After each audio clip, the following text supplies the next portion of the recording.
What is going on, my beautiful people? I hope you guys are having an amazing one today. In this video, what I'm going to talk to you about is how to improve at anything faster. Now, this is something that literally every single one of us wants to be able to do. But the hard part is, how do we actually freaking start to improve faster? You're probably doing something that you really freaking love and you want to get better at it as fast as you possibly can. For me, this came about and me diving into this kind of thing and how we can really do this. So I've dove into some books, I've dove into some stuff, and I've put it in together into my own framework that I want to share with you guys. But it all came about because I'm trying to learn how to improve at these videos as fast as I possibly can. But the thing that's funny too is there's other things in my life that I'm improving at and I'm having fun improving at. So for me, it's like golf, Call of Duty, and these videos, and then improving at being able to live the best possible life in Jesus. So these things are things that we want to improve at least for me. I want to improve at that, and you have your own things. Now for me, I realized that the ways that I improve at one of these things also helps improve the other things. It's such a powerful thing because it means that anytime we test anything out for one of these things, if it helps you learn faster, grow faster, get better at that thing, it's actually gonna help you with the rest of those things also. So that's what I've been putting together. And I dove back into a book that I had read a long while back. Reason being is there's this book called The Inner Game of Tennis. And the reason I dove back into that book is because I heard this NBA player named Jared McCain, who in his rookie year, he was actually up for the Rookie of the Year. He was probably going to get it. He ended up getting hurt. And now he's playing for the Oklahoma City Thunder. He's one of the best players in the league. Well, he's coming up. He's very good. He was averaging like 16 points a game in his rookie year, which is abnormal. He was very, very good. And I heard that he said that he would listen to this book, or he would read this book before every single game when he was coming up. And I believe he still does it. So he's listening to this book or reading this book. He would read a little passage of the book before every single game. So I knew that was like, okay, this book has to have something freaking amazing in it. And I dove back into the book because I read it a long while back, but I really wanted to dive back in to see what it was that we can pull from it to apply to anything that we're learning. And I dove back into it, and it basically talks about this system. So this is the system for this book that I've drilled out of this book, but I'm also going to put it together into our own system that we can use for anything. So the system in the book is actually observe, set, let, and then observe again. What that basically means is the observe part is whenever you're about to go do something, like let's say I'm recording these videos, you're kind of just doing it and you're letting yourself observe how you're doing it. You're not thinking too much about it. You're just observing non-judgmentally. That's a perfect analogy. Well, a perfect thing to remember.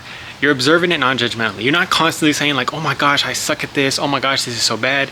If you're shooting a basketball shot, you're not always saying like, oh my God, I suck, I can't do this. You're observing what it is that you're actually doing, just non-judgmentally. It's like you're watching somebody else do it. And what that does is it actually helps you see what you're actually doing that could be better, but then also just being able to see like, okay, I need to improve this, I need to improve this, like, oh, this is what's going on here. And you're just observing it from that place. So if you're playing golf, that's the same thing that you're doing. You're just seeing your swing go through, and you're not thinking too much about it at that time. You're just observing it, and you're picking up like, okay, this is what I'm doing. I'm not getting enough power. I'm not actually hitting it straight enough. I'm seeing this here. And then the second thing that you're going to do is called the set. What that basically is you're setting and programming your supercomputer in your mind to be able to fix that thing. So there's multiple ways we could go about this, but one of the ways is to be able to see the change that you want to make. So if you are playing golf and you're like, I don't got enough power in my swing, or I'm not hitting the ball and contacting it good enough, you're like, okay, how can I actually do that? For me, I've been doing that. I've been actually setting it in terms of like, okay, I think I'm messing up my left arm. It's not straight enough. I need to just be able to see it. Because when I first started, I barely started playing golf, and it's amazing to see how these things actually help you get better faster in that. But it's like, okay, my left arm isn't straight enough, and what the problem was is I actually couldn't see it in my mind. And there's actually a professional golfer that said that 50% of his actual success in golf is visually being able to see the mental picture of the shot. So if he can see it, all of a sudden his body knows what to do. But sometimes we just have to sit there and go super slow on your practicing, or just in your mind literally be able to see it. Because I noticed that at the start when I was playing, I could not see it throughout my day. Like I would be going throughout my day trying to see my golf shot, and it just wasn't there. I couldn't see it. There were so many parts that I didn't know what I was supposed to do. So what I had to do is go in, find people that were telling you, okay, this is how you should do it. They broke it down, explained it, and they did demonstrations, and all of a sudden I would get that mental picture stronger and stronger. And what that was doing is setting it in my mind. That's what he talks about in the book. Setting it in your mind so that your supercomputer of a mind can just start to go and do it. And you can also set like, okay, what is the result that you want to get? I wanted to hit it straighter, farther, and yeah, straighter and farther. And once you were able to do that and just focus on the result, and then those little things of awareness to get to that result, all of a sudden your mind starts to be able to put it together. Your body is so dang powerful at being able to actually get you to that place. Your subconscious mind can actually get you to what you want to get to, the result that you want to get to. So that goes in with part 3, which is let, which basically means let it happen. And Jared McCain said that this was his #1 passage that he actually reads before pretty much every game. He just loves it so much. And the main thing about it is not focusing so much on the outcome. You're letting your mind do the work as you're kind of going through it. It takes time. Your mind needs to see it enough times. Your mind needs to start to piece it together. Have a couple of mistakes happen. Have things not go perfectly. But slowly but surely, your mind is going to put it together and be like, okay, this is how we're doing it. The powerfulness of this is the fact that it can be a little bit hard because we have a hard time trusting that our body can do it on our own. We want to think about it and control exactly what it is that we're doing and think that we're getting it to there. But a lot of the times all you need to do is have that awareness, have that mental picture, maybe have a phrase that helps you remember and keep that awareness in your mind and just allows your mind to see it enough times. And funnily enough, for me, like one of the ways that I've actually seen this elsewhere, so I do it for my videos, of course. I have to see what it is I'm trying to do with my videos, and I've realized that because I want to get into more of a loving, joyous, peaceful state on these videos. But if I couldn't see that, I couldn't get to that. But the more that I'm holding, just like in this video, what I'm doing is I have 3 things I'm trying to remember in the back of my mind, not really thinking about it too much, just holding that awareness of it. That's what he talks about. Hold the awareness. Love, joy, peace. And that keeps me in trying to allow my mind to just start to get me more to that. Simple as that. Also, when I play Call of Duty at a very high level, there's something called spawns in Call of Duty that are a little bit hard to learn. You kind of have to try to learn them as best you can. But if you can, it unlocks such a high level of play. And I've realized that it took me a while to actually learn the spawns. I had to learn them like one time, go into a game, realize that I forgot them, learn them again, realize that I forgot them, and then just start to do that over and over. Hold the awareness, spawns. That's what I was thinking about in the game, until it eventually came about that it was deep in my soul that I knew what to do without even having to do it. And that allowed, like he talks about in the book, there's 2 different selves. Self 1 is a thinking mind that is always trying to think, it's always trying to figure stuff out, and it can be a little bit more leaning into the ego. Not saying that it's necessarily bad, but it can lean into that ego. But self 2 is the one that just kind of is subconsciously playing, doing, and it kind of just works out the stuff on its own a lot of the time. But if you can have these 2, self 1 and self 2, work together, that's where it's actually going to lead you to abnormal results, amazing freaking results. And that's what I've seen in Call of Duty, in golf, in these videos. Because when I was playing the Call of Duty, all of a sudden, once it starts to get in there, then I start playing at a different level. Then, once my self 1 was the one that I had to go and look at the spawns, do that stuff, and self 1 was also working by reminding myself of the spawns in the game, just lightly aware, it allows self 2 to just kind of play, just kind of soak it in, just kind of like get that deep into your soul. So for us also, I mean, whatever you're doing, this is such a powerful concept, because even if I want to live better for Jesus, or live better in a life of Jesus, what I have to do is see it in the morning and night. I have to like kind of see it visually. Okay, like what is that love, joy, and peace that I'm trying to live in, and really understand it and really get that down. That's self 1 working. It's getting it down, visualizing it, seeing it, and then throughout the day, self 2 is going and living that out, and it's getting that into my heart and soul. It's not easy to live in that love, joy, peace. I have realized that. It takes me a lot of thinking about it and a lot of getting it deeper and deeper into my soul. But that is self 1 and self 2 working together, and you can use that in anything that you're doing. So the last one is observe again, which basically, after you have that, like if I think about that love, joy, and peace in the morning, and then I go live that out during the day, at the end of my nights, I like to observe, which is basically just seeing how that day went. How much was I living in that love, joy, peace? It allows me to kind of catch things that I wouldn't have caught before and be like, okay, I actually wasn't in that here. I actually was kind of like thinking not the best, or I wasn't like loving people as much as I should have. I let this get me upset and stuff like that. And then it allows you to go into it, and you can change something about it and change the energy that you want to change about it. That's a powerful concept that I learned from a book called Inner Excellence. And this last observe is just going to help you catch things and help your mind kind of observe what it is and get an awareness on what you're doing wrong, what you can improve on, and just kind of see what you're actually doing. And the powerful way that I actually had that epiphany with the fact that this is so damn powerful is well, there's another concept in a book called it's called The Talent Code. And the Talent Code gives another framework for actually learning, and it's basically explanation, demonstration, imitation, correction, repetition. So that's basically just saying you're going to get an explanation, get a demonstration, imitate that, and then what you're going to do is correct those things that you need to correct, and then just repeat that.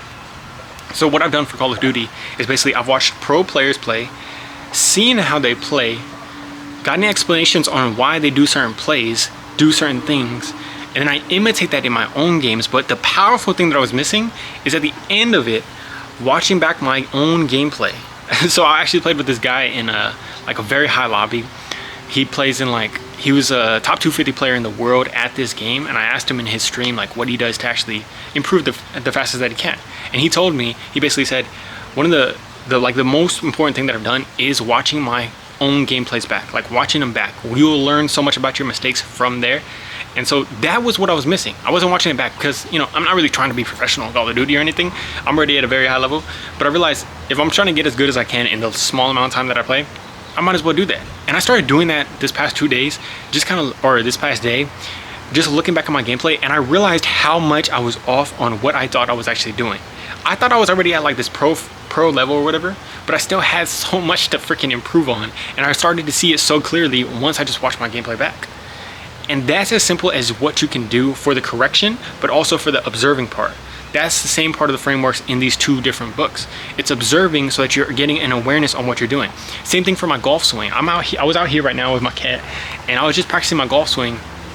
But the fastest way that I've actually improved it is every time I get my camera out and record my golf swing. At first I was thinking okay, my golf swing is so damn beautiful. It's so damn it's there already. I don't know why I was thinking that, but it's I don't think there's anything that I could really improve too much more. But then I go watch it back and I'm oh, that doesn't look clear at all. That doesn't look clean at all. It doesn't look smooth. It doesn't look right. And then all of a sudden you get an awareness, and your mind starts seeing what's going wrong and fixing it just like that. You start seeing okay, this is what I'm doing here, and then you just go and swing again, and you start changing one little thing, doing that, getting an awareness, practicing that, feeding it into the setting part, the image, because your mind loves to work in images. And all of a sudden it starts correcting it so much faster. I've only been playing for 2 months now, but I'm really starting to get it down. And I think that's just so powerful for anything that we do, because I've realized that with my videos also. If I can just sit there and watch my videos back, all of a sudden I start seeing everything that I'm messing up with the videos, or not seeing it in a judgmental way, but in an observing way. This is what I'm doing, this is what I can improve on. So in anything that you're doing, the concept of this is what we're really working on to get this as fast as you possibly can. And there's a lot of different things that you can change with it. You don't have to be exactly, you're creating your own system slash, I guess, kind of machine. I also heard that in another book. In the Talent Code, they called it building these skills is about building the best machine possible to build these complicated skills as fast as you can. So whatever that is for you, in Call of Duty, I have my own system for getting as good as I can, as fast as I can. I love to watch videos of professional players. I love to watch videos of coaches breaking it down. And then I love to just play with a light awareness of something that I'm going into. And then I love to watch my own gameplay back. That has gotten me so good so fast that I'm about to be in the top 1% pretty soon. So for my own videos, it's a different system that I have. I do it morning and night. I'm thinking about it and I'm starting to work it through. Whatever that is for you, you have to get a system, think about, okay, what are these parts of the framework that I just need to get down? How can I observe myself? How can I set and program into my mind what I actually need to do? How can I just let go and have a light awareness of something to allow myself to, which is just going out there and just playing, to do its best stuff and then observing it again. So one of the things that I wanted to do for this too is having it be a little bit more of a universal framework also. So that observe, set, let, observe can be a little bit specific, but the main, if we zoom out a little bit more, the main thing that we're doing here is learning, playing, and refining. That's the main thing that we're doing here. You have to find your system for being able to best learn, play, and refine. That's all you're doing. So the learning, it can be that explanation and then demonstration, but it's also together with observing, visually getting it in, and you could visualize, you could do things like that that can help you get these things into your mind and get that program running in your mind, get this system of your supercomputer running. And then the playing part is where you can just hold lightly something in your mind, or just go out there and start doing it because your mind already has it programmed in, and just letting the mind see it start getting you closer to what you're actually going towards. It's just so powerful because then the mind starts knowing what to do. Like if I watch professional players on Call of Duty and then I just start doing it, all of a sudden my mind starts working together to be like, okay, this is where we're going to. And I'm seeing it change even when I'm tired, not really thinking about it too much. I start playing faster just because I'm watching Shotzzy, one of the fastest players in the game. That's as simple as it is. And then for the refining part, that's just the observation. That's just watching your film back, watching whatever you're doing back to help you refine that a little bit better, get a little bit faster. That can also be done, there's a lot of complexities to this, but it can also be done not just watching your own film back after the fact, but you can also, like in between rounds I'm playing in Call of Duty, or in between my deaths, a lot of the times I'm kind of thinking about, okay, what did I do wrong there? How can I improve that? Not thinking too much, but also you can allow yourself to refine it faster and faster if you're able to do it in there. When I'm doing these videos, after this video, I'm gonna think about, okay, what could I have done better with this video? I'm gonna watch this video back. Also, I'm gonna listen to an audio of this video and while I'm just chilling. So there's different ways that you could do it, but what is your system to best learn, play, and refine? Another way of thinking about it, if we go deeper, is the observe, set, let, observe. Another way of thinking about it, which is another framework from the book, is the explanation, demonstration, imitation, correction, and then just repetition. So these are all kind of the same thing, but I just compiled it into that learn, play, refine. How can you best learn, play, and refine? It's a beautiful thing, and it's really helped me learn anything I want to do faster and help me concentrate, help me just really be able to separate that self one from self two. And I really hope it helps you in anything you're trying to learn, because it's really going to help you hit these breakthroughs, and you're going to have the most fun that you've ever had in doing these things, because you're going to be learning a lot faster and you're really going to be able to see what you're doing a lot better. Love you guys very much. Hope you have an amazing day today. Talk to you on the next video. Peace.